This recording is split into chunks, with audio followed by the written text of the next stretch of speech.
Welcome to CCD, a complete course destination.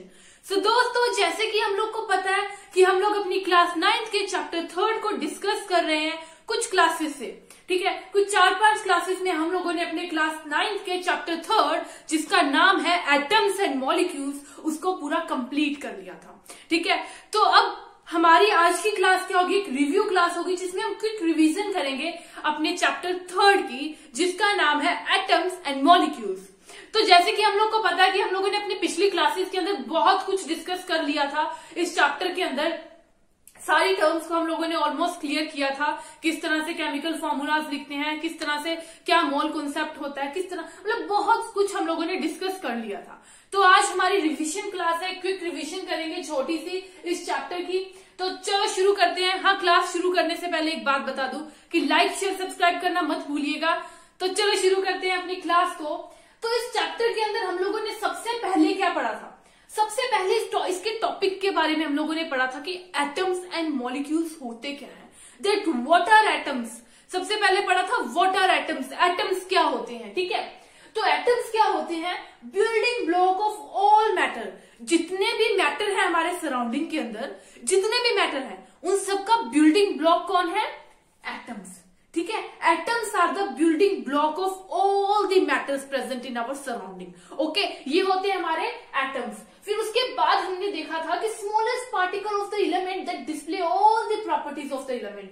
किसी भी element का सबसे स्मॉलर पार्टिकल जो होगा, सबसे छोटा पार्टिकल, ठीक है, जो कि डिस्प्ले करेगा उस एलिमेंट की प्रॉपर्टीज को, उसको हम लोग क्या कह देंगे?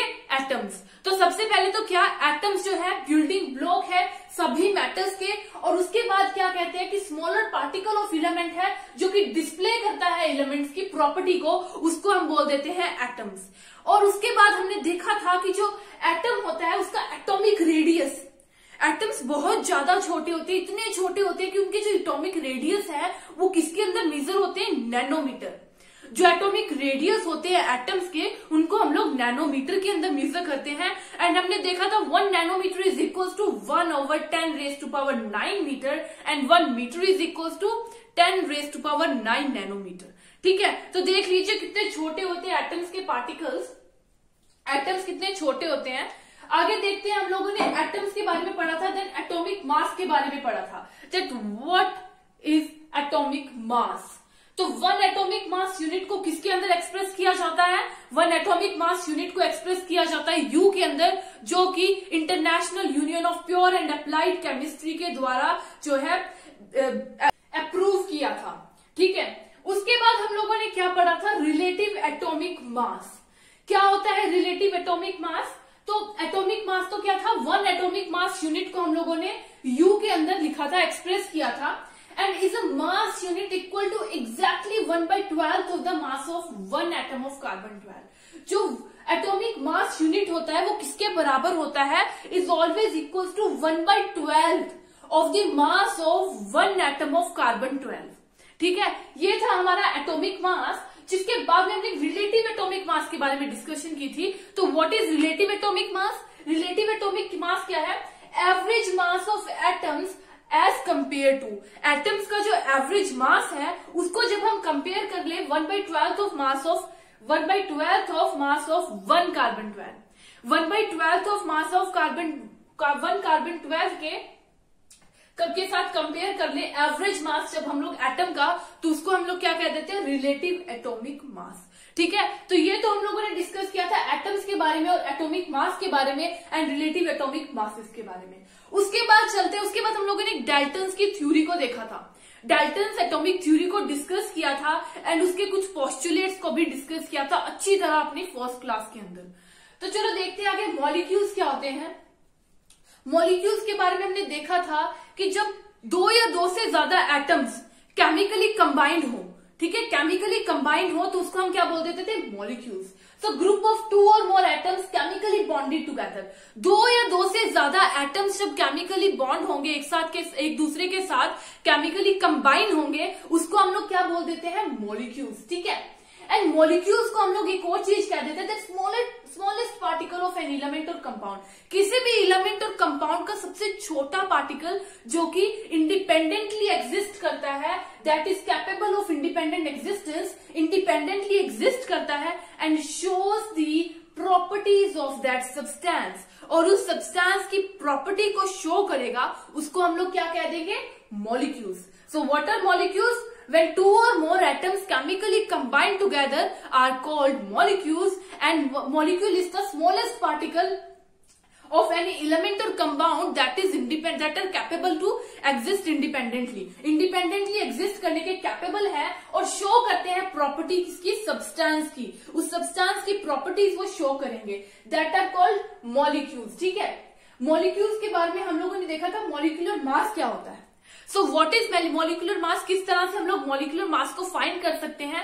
जब एक मॉलिक्यूल के अंदर कितने एटम्स हैं, ठीक है, एक मॉलिक्यूल के अंदर कितने एटम्स हैं, उन एटम के एटॉमिक मासेस हैं जो, जब उनको हम एडअप कर लेंगे, सम अप कर लेंगे, तो वो हमारा क्या आ जाएगा? Molecular mass. So what is molecular mass? Sum of atomic masses of all atoms in a molecule of the substance. इसको क्या कह देते हैं? Molecular mass. जितने भी एटम्स हैं उनके जो मासेस हैं उनको जब सम कर लोगे तो हमारे पास क्या आ जाएगा? मॉलिक्यूलर मास आ जाएगा. एंड मॉलिक्यूलर मास को एक्सप्रेस किसमें किया जाता है? In atomic mass unit, that is you. ठीक है, एटॉमिक मास यूनिट के अंदर हम लोग एक्सप्रेस करते हैं मॉलिक्यूलर मास को. तो आइए देखते हैं मॉलिक्यूल के बाद में molecules of element and molecule of compound क्या होते हैं. What are molecules of element? Element के मॉलिक्यूल्स क्या होते हैं? जिसके अंदर सेम टाइप के एलिमेंट्स हों. ठीक है, contain only one type of atoms, sorry elements नहीं एटम्स, वन टाइप के एटम्स हो एक एलिमेंट के, एक कंपाउंड के अंदर, तो उसको हम लोग क्या कह देते हैं? Molecule of element. एक मॉलिक्यूल ऑफ एलिमेंट कह देंगे. तो एग्जांपल हम लोग ले लेते हैं ऑक्सीजन. तो ऑक्सीजन को कैसे क्या लिख देते हैं हम लोग? O2 की फॉर्म में. अब देखिए इसमें जो है दो ऑक्सीजन है, it means this is called the molecule of oxygen element. Okay, जिसके अंदर सेम टाइप ऑफ एटम्स होंगे उनको हम बोल देंगे molecule of element. And molecule of compound क्या हो जाएगा? जस्ट इसके अपोजिट, जिसके अंदर दो या दो से ज्यादा एटम्स होंगे, दो से ज्यादा एटम्स होंगे डिफरेंट एलिमेंट के, उसको हम लोग क्या बोल देंगे? Molecules of compound. एग्जाम्पल ले लेते हैं मीथेन. मीथेन को कैसे लिखते हैं? CH4. केमिकल फॉर्मूला क्या है? CH4. तो देखिए इसके अंदर क्या है? एक एटम कार्बन का आया और चार एटम्स किसके आए? हाइड्रोजन एलिमेंट के आए. ठीक है, तो डिफरेंट एलिमेंट के एटम्स जब कंबाइन हो, दो या दो से ज्यादा टाइप के एटम्स को कंबाइन कर ले डिफरेंट एलिमेंट्स के, उसको हम लोग क्या बोल देंगे? Molecule of compound. ओके, तो मॉलिक्यूल ऑफ एलिमेंट के अंदर हम लोगों ने एटॉमिसिटी के बारे में डिस्कस किया था. क्या होती है एटॉमिसिटी? तो क्या है? Number of atoms constituting a molecule. एक मॉलिक्यूल के अंदर कितने नंबर ऑफ एटम्स हैं उसको हम उसकी एटॉमिसिटी बोल देंगे. ठीक है, क्या होती है atomicity? Number of atoms in a molecule. एक मॉलिक्यूल के अंदर कितने एटम्स है उसको बोल देंगे इसकी एटॉमिसिटी. ठीक है, तो मॉलिक्यूल्स ऑफ कंपाउंड के बाद हमने डिस्कशन की थी, that is formula unit mass की. सो क्या है फॉर्मूला यूनिट मास और किस तरह से ये डिफरेंट है मॉलिक्यूलर मास से? तो फॉर्मूला यूनिट मास क्या है? Sum of atomic masses of all the atoms. तो देखो यहां तक तो इसके बराबर है बिल्कुल, sum of atomic masses of all the atoms. ठीक है, इसके बाद बोलता है in a formula unit of a compound. एक कंपाउंड की फॉर्मूला यूनिट के अंदर कितने एटम्स हैं उनके एटॉमिक मासेस को जब हम सम अप करेंगे, एडअप करेंगे, तो वो हमारा हो जाता है फॉर्मूला यूनिट मास. ठीक है, तो मॉलिक्यूलर मास और फॉर्मूला यूनिट मास जो है फाइंड एक ही तरीके से किए जाते हैं. ठीक है, इन दोनों को फाइंड करने का तरीका एक ही है. एटॉमिक एटम्स जितने प्रेजेंट है उनके एटॉमिक मासेस को हम सम अप कर लेंगे, एडअप कर लेंगे. बस डिफरेंट कितना है कि जो फॉर्मूला यूनिट मास है ये उन सब्सटेंस के लिए होता है जिसके कॉन्स्टिट्यूएंट पार्टिकल्स आयंस हैं. जिसके कॉन्स्टिट्यूएंट पार्टिकल्स आयंस हैं उनके लिए हम लोग फाइंड करते हैं फॉर्मूला यूनिट मास. ठीक है, जैसे कि एग्जांपल ले लेते हैं sodium chloride NaCl, where Na has positive charge and chlorine have negative charge. ठीक है, तो ये क्या हो गए? हमारे दो आयंस हो गए. पूरे सब्सटेंस के कॉन्स्टिट्यूएंट पार्टिकल्स आयंस है, तो उसके लिए हम लोग फॉर्मूला यूनिट मास फाइंड करेंगे. एंड हमारे आयंस क्या होते हैं? हम लोग डिस्कस कर रहे हैं कि कॉन्स्टिट्यूएंट पार्टिकल्स आयंस होंगे. तो देखिए आयंस क्या होते हैं? आयंस जो होते हैं जिस एलिमेंट के ऊपर चार्ज होता है. ठीक है, चार्ज टू टाइप के होते हैं, that is positive charge and negative charge. तो पॉजिटिव चार्ज आयंस को हम लोग क्या बोल देंगे, cations, and negative charge ions को हम लोग बोल देंगे एनायंस। ठीक है, so what is formula unit mass? Sum of atomic masses of all the atoms in a formula unit of a compound, and formula unit of compound के atoms के atomic masses को एड अप कर ले तो formula unit mass find कर होता है। और ये किसके लिए होता है, उन सब्सटेंस के लिए होता है जिनके कॉन्स्टिट्यूएंट पार्टिकल्स जो हैं वो आयंस होंगे, और आयंस क्या होते हैं, चार्ज होते हैं। ठीक है, पॉजिटिव चार्ज को हम लोग क्या बोल देंगे, कैटायंस, एंड नेगेटिव चार्ज को हम लोग बोल देंगे अनायंस। ठीक है, ये हो गया हमारा आयंस के बारे में। आगे हम देखते हैं, हम लोगों ने पढ़ा था लॉज ऑफ केमिकल कॉम्बिनेशन के बारे में। तो लॉज ऑफ केमिकल कॉम्बिनेशन कितने थे, there are 2 laws of chemical combination. तो सबसे पहले जान लेते हैं स्टैब्लिश किसने किए थे, तो लवॉइजर एंड प्रोस्ट ने स्टैब्लिश किए थे laws of chemical combination, and किसके बेसिस पे स्टैब्लिश हुए थे, on the basis of Dalton's atomic theory. तो जो हमारे लॉज ऑफ केमिकल कॉम्बिनेशन है, इनको लवॉइजर एंड प्रोस्ट ने स्टैब्लिश किया था on the basis of Dalton's atomic theory. और यहाँ पे 2 लॉज है। फर्स्ट लॉ कौन सा है, law of conservation of mass, जिसका मतलब है mass can neither be created और नॉर बी डिस्ट्रॉयड।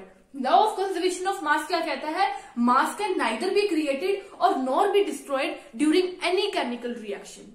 चाहे कोई भी केमिकल रिएक्शन हो रही हो, उसके अंदर मास ना तो कभी क्रिएट किया जा सकता है और ना ही कभी डिस्ट्रॉय किया जाता है। ये कहती है हमारी लॉ ऑफ कंजर्वेशन ऑफ मास।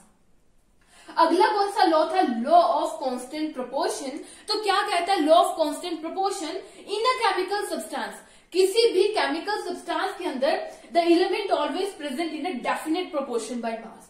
किसी भी केमिकल सब्सटेंस के अंदर जो एलिमेंट्स होंगे वो हमेशा डेफिनेट प्रोपोर्शन में रहेंगे बाय मास। ठीक है, ये कहता है हमारा law of constant proportion. Okay, तो हमने डिस्कस कर लिया लॉज ऑफ केमिकल कॉम्बिनेशन भी। उसके बाद में हमारा सबसे लास्ट टॉपिक था mole concept.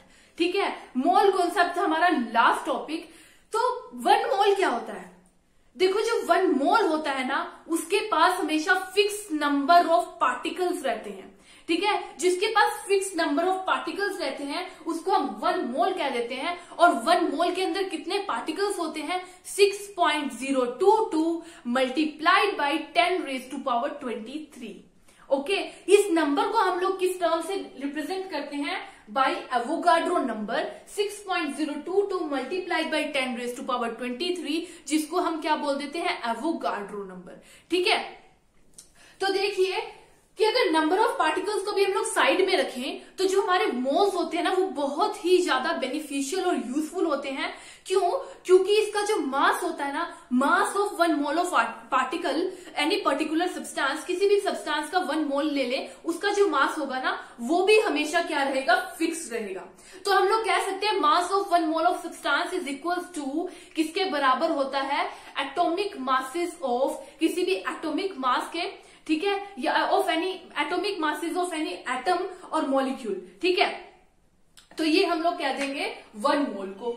Relative atomic masses is equal to relative atomic masses of any element और कंपाउंड इज कॉल्ड व्हाट, 1 मोल।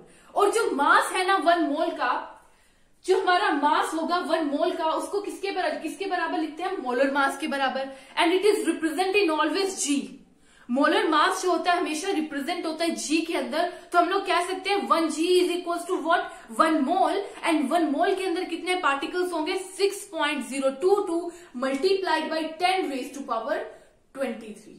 ठीक है, ये सब कुछ हम लोगों ने डिस्कस किया है अपनी 4 या 5 क्लासेस के अंदर। पूरा ब्रीफली हम लोगों ने एटम्स के बारे में जाना, मॉलिक्यूल्स के बारे में जाना, हम लोगों ने मोल कॉन्सेप्ट के बारे में जाना, एटॉमिक मासेस के बारे में जाना, मॉलिक्यूलर मासेस के बारे में जाना। ठीक है, बहुत कुछ हम लोगों ने इस चैप्टर के अंदर डिस्कस किया था और आज एक क्विक रिवीजन भी कर लिया है। तो आज की क्लास में हम लोगों ने रिवीजन की है।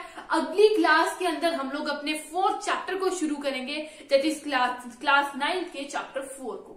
तो आज की क्लास हमारी यहीं पे खत्म होती है। Thank you.